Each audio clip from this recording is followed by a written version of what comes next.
Income elasticity की lecture हो चुकी है, बेसिकली ये प्राइस इलास्टिसिटी की हो चुकी है। Right right right.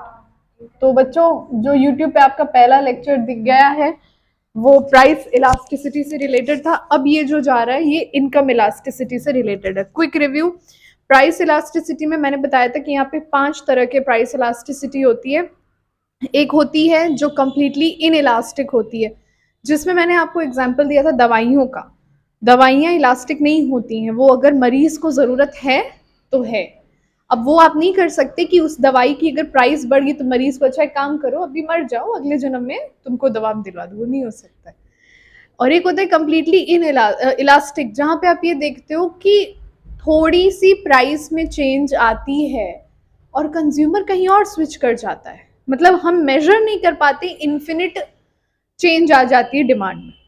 फिर मैंने पढ़ा था यूनिट इलास्टिक, जहाँ पे जितनी चेंज प्राइस में उतनी चेंज डिमांड में। फिर मैंने पढ़ा था मोर देन इलास्टिक, मतलब प्राइस में चेंज तो कम हुई मगर डिमांड में ज्यादा हो गई। और लेस देन इलास्टिक में प्राइस में चेंज ज्यादा हुई और डिमांड में कम। इसी के साथ 5 ग्राफ किए थे हमने। और अब हम चल रहे हैं इनकम इलास्टिसिटी पे। बच्चा लोग, इनकम इलास्टिसिटी ऑफ डिमांड को आप कई किताबों में एक और नाम से पाएंगे, इनकम सेंसिटिविटी ऑफ डिमांड। इस नाम से भी आपको ये मिल सकता है। सबसे अच्छी बात आपके लिए क्या है कि इनकम सेंसिटिविटी केवल 2 प्रकार की होती है, only 2 types. Either it is positive, automatically दूसरा क्या होगा, नेगेटिव। राइट बच्चों, नाम से ही समझ जाओगे अगर थोड़ा सा कॉमन सेंस लगाओ। ठीक है, देखो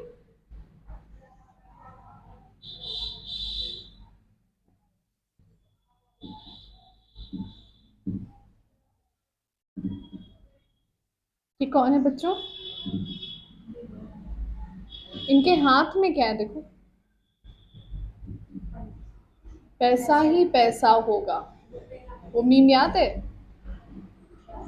पैसा ही पैसा होगा। मीम्स नहीं देखते, मीम्स, आई लव मीम्स। तो ये मोहतरमा है, ठीक है। इन मोहतरमा का नाम है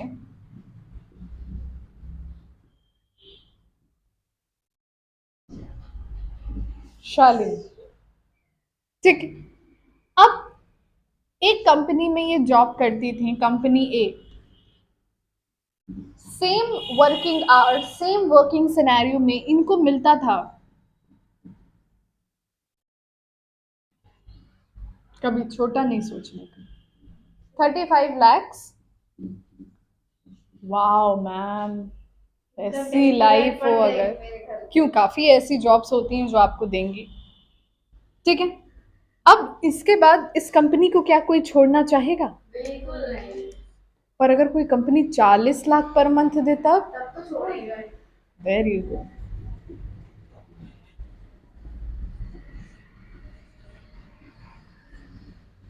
बच्चे, ये सिनेरियो से आप समझेंगे कि पॉजिटिव क्या होता है, नेगेटिव क्या होता है।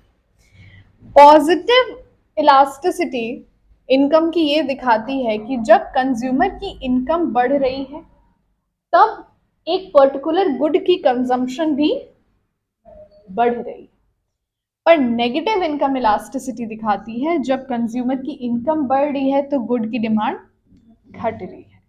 इस सिनेरियो को हम कहते हैं नेगेटिव इनकम सेंसिटिविटी और इस सिनेरियो को कहते हैं पॉजिटिव इनकम सेंसिटिविटी। बच्चा लोग, एवरीवन प्लीज ड्रॉ दिस, क्योंकि ये बना लिया ना तो ये क्लियर हो जाएगा। उसके बाद इस पे मैं नोट्स लिखूंगी, आप वो नोट करोगे। कोशिश मेरी रहेगी कि लेक्चर 2 में ही हमारा ये चैप्टर खत्म हो जाए।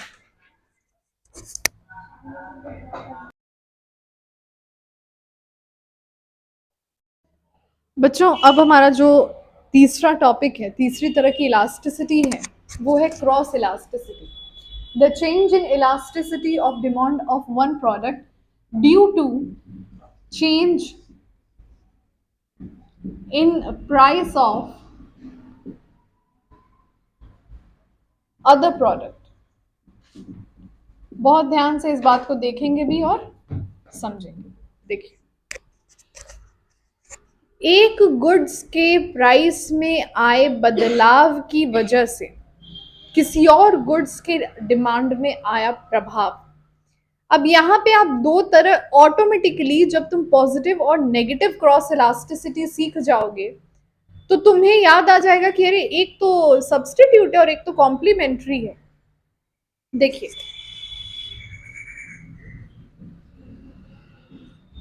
बच्चा लोग, पॉजिटिव कहने का क्या मतलब है? मान के चलिए हमारी जो गुड एक्स है, ठीक है, ये क्या है बच्चों? कम ऑन यार, इतना बुरा नहीं बना है, पता चल रहा है कार है, ठीक है। अभी देखो, ये कार है और ये क्या है बच्चों? पेट्रोल है।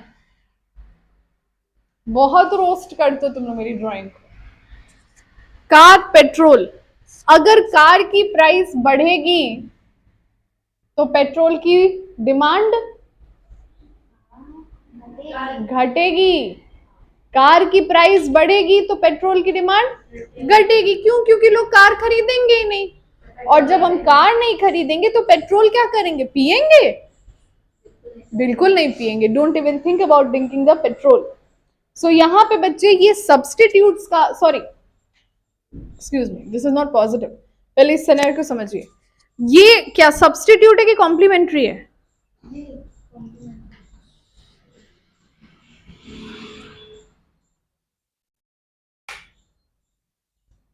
सब्स्टिट्यूट है कि कॉम्प्लीमेंट्री है बच्चों?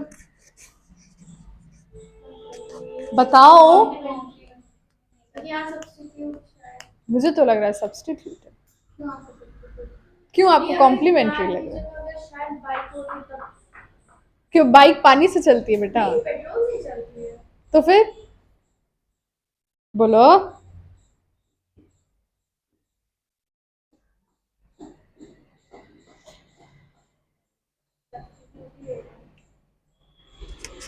कॉम्प्लीमेंट्री है ना यार, एक दूसरे के पूरक हैं दोनों, एक के बिना दूसरा नहीं, ठीक है। अपने क्लास के निब्बी निब्बों को याद कर लो। What are they are like जीना मरना एक साथ, होता है ना, तो दे आर कॉम्प्लीमेंट्री। अभी सोचो, अब गाड़ी तो नहीं ले रहे हैं तो अब हम किससे चल रहे हैं? I am trying very hard कि मैं एक अच्छा सा रिक्शा ड्रॉ कर पाऊं। बन जाएगा तो ठीक है, नहीं बनेगा तो समझ लेना ये मैम का रिक्शा ऐसे ही है, ठीक है। ओके, बढ़िया यार, it is good, I like this rickshaw. तो अब गाड़ी नहीं लिए तो पेट्रोल भी, उसका भी डिमांड खत्म, तो अब हम ले क्या रहे हैं? तो रिक्शा क्या हो गया? सब्स्टिट्यूट हो गया ना।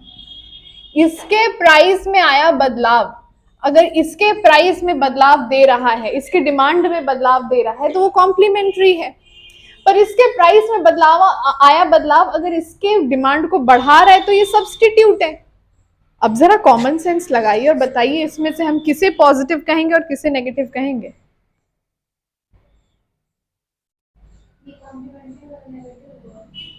क्यों नेगेटिव होगा बच्चा?